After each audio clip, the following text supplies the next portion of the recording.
अस्सलाम वालेकुम। मैंने सोचा आज मैं रोटियां बनाते हुए साथ साथ आप लोगों के साथ अपनी रोटियां बनाने की टेक्निक तो सबकी एक ही होती है। साथ साथ बातें करती हूँ और साथ में अपनी रोटियां दिखाती हूँ कि मेरी रोटियां कैसी बनती हैं। जी, तो मेरे घर में खाते हैं, हस्बैंड रोटी खाते हैं, मैं खाती हूँ। और मैं मतलब हर रोज़ नहीं, लेकिन कोशिश करती हूँ कि रोज़ ही खा लूँ जब बनती है। और मेरी बेटी खाती है छोटी।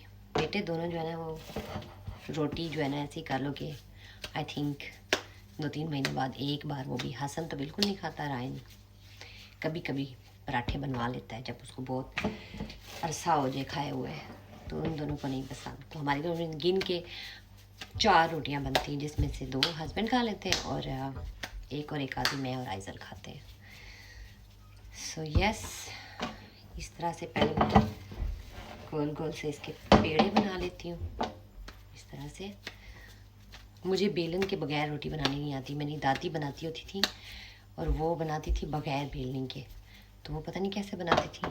काफ़ी लोग जो है ना अब ये यूज़ करते हैं कि इसके बगैर सही से बनती नहीं है। जैसे भी जिस चीज़ का यूज़ टू हो जाए, थोड़ा सूखा आटा लगाते हैं और फिर इसको ऐसे ऐसे करके, यस। साथ साथ बातें ये है कि कोई ख़ास आज का काम नहीं किया, थोड़ी सी सफाई की है। आइज़ल को बाहर लेके गई हूँ वॉक पे, क्योंकि उसकी वॉक रोज़ की एक लाजमी होती है। बेशक बारिश हो, तूफ़ान हो, मौसम अच्छा हो तो ज़्यादा अच्छा है, लेकिन बारिश में भी वो निकल जाती है मेरे साथ। तो ये कि हम लोग घर के नज़दीक ही कभी मौसम अच्छा हो तो उसको ले जाती हूँ पार्क में, थोड़े झूले वगैरह देती हूँ। उसके बाद फिर हम आके तो थोड़ा सा खाना पीना करते हैं, लंच। आइज़ल को ही करवाती हूँ, खुद तो मैं एक ही दफ़ा नाश्ता करती हूँ और उसके बाद मैं डिनर कर लेती हूँ। डिनर मेरा थोड़ा जल्दी हो जाता है, क्योंकि हम लोग खाते हैं 2 या 3 बजे डिनर कर लेते हैं। उसके बाद हमारा बस चस्के ही चलते हैं, चिप्स हो गई, थोड़ा बहुत बिस्किट हो गए चाय के साथ, कॉफ़ी के साथ। तो ये मेरी रोटी बन गई है, देखें कितनी गोल और अच्छी बनी है। नाउ इसको मैं तवा पे डालूँगी। फ्राइंग पैन में मैं बनाती हूँ, मेरे पास तवा वगैरह नहीं है। नॉर्वे में ख़ास तौर पे आगे पीछे वाले शहरों में तो मुश्किल ही चीज़ें ऐसी अवेलेबल होती हैं। तो वैसे भी मैं इतनी इन चीज़ों में कोई नहीं हूँ कि मैं मंगवा के रखूँ। काफ़ी लोगों ने रखे हुए भी हैं यहाँ पे। ओस्लो में मेरे ख्याल में ज़्यादा पाकिस्तानी है, तो वहाँ पे मिल भी जाते हैं और पाकिस्तान से भी लोग ले आते हैं।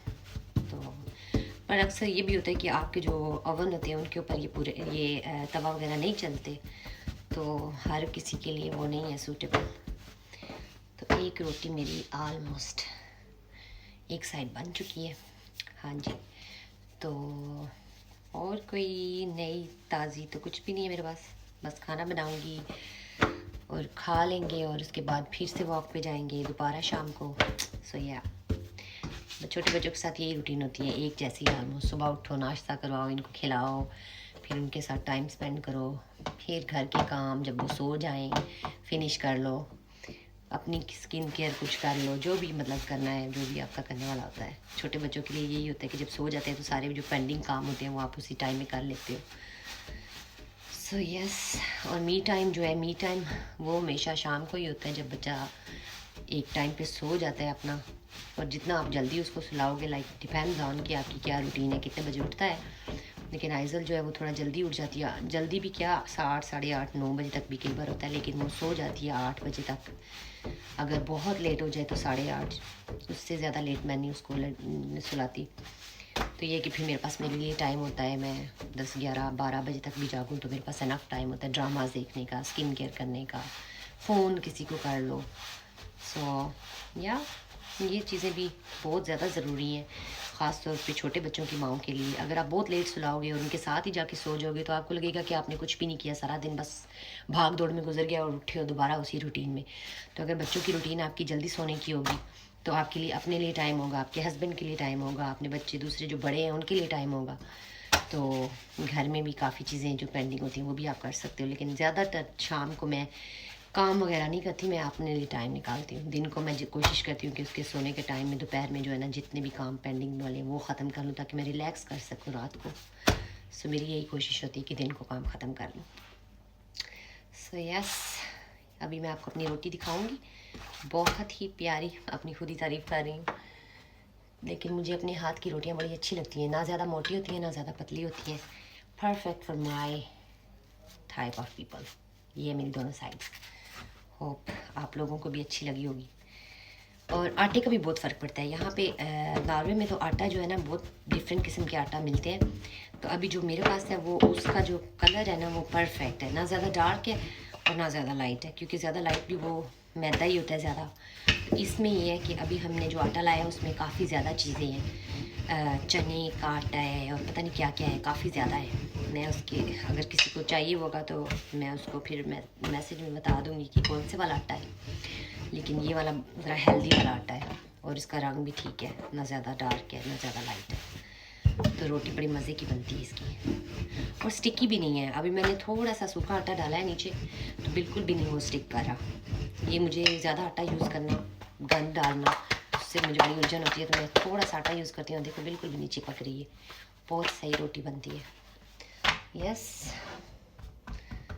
तभी ये मेरी दूसरी रोटी रेडी होने वाली है। या बस हमारी रोटियां रेडी हो जाएंगी तो उसके बाद फिर मैं आराम से एक कप कॉफ़ी बनाऊंगी और थोड़ी सी स्क्रॉलिंग करूंगी, क्योंकि घर के काम तो कर लिए मैंने फिनिश। इतना काम था भी नहीं आज। वैसे भी अगर आप हर दूसरे दिन सफाई करते हो या हर रोज़ भी थोड़ा बहुत करते रहते हो साथ साथ, तो इतना ज़्यादा काम नहीं बढ़ता कि आपको इतना टाइम लगे। बस आधे घंटे में आपका काम ख़त्म हो जाता है, 1 घंटा। तो आज मैं कपड़े भी धो रही हूँ, थोड़े से उनको भी समेटना है बस। फिर उसके बाद मैं अपना मी टाइम करूँगी, थोड़ी स्किन केयर करूँगी आज, होममेड मास्क वगैरह लगा के। तो यस, आप लोग भी बताओ मैसेज में क्या क्या आप लोगों की रूटीन्स हैं, और रोटियों का अगर कोई और तरीका है, अच्छा तरीका बनाने का। मुझे वैसे ये जब मैं तवा पे डालती हूँ या फ्राइंग पैन पे डालती हूँ तो मेरी अपनी एक टेक्निक है, और अगर कोई और मुझे कहना कि हाँ मैं बना देती हूँ तो मुझे बड़ी उलझन होती है, क्योंकि मुझे वो परफेक्टली सारी जगहों से वो जो होता है ना पकी हुई रोटी, उसका मज़ा आता है। तो हर बंदे की अपनी एक टेक्निक है, और मेरी रोटियाँ जब मैं बनाती हूँ तो फूल जाती हैं बहुत ज़्यादा उस टेक्निक से ना। तो मैं कोशिश करती हूँ कि मैं रोटियाँ खुद ही बनाऊँ, कोई हेल्प ना लूँ किसी से। चलें जी, मेरी तो रोटियाँ बस सब 2 रह गई हैं, तो अब आप लोगों का ज़्यादा टाइम नहीं लूँगी। अपना ख्याल रखें सब लोग। अल्लाह हाफ़िज़।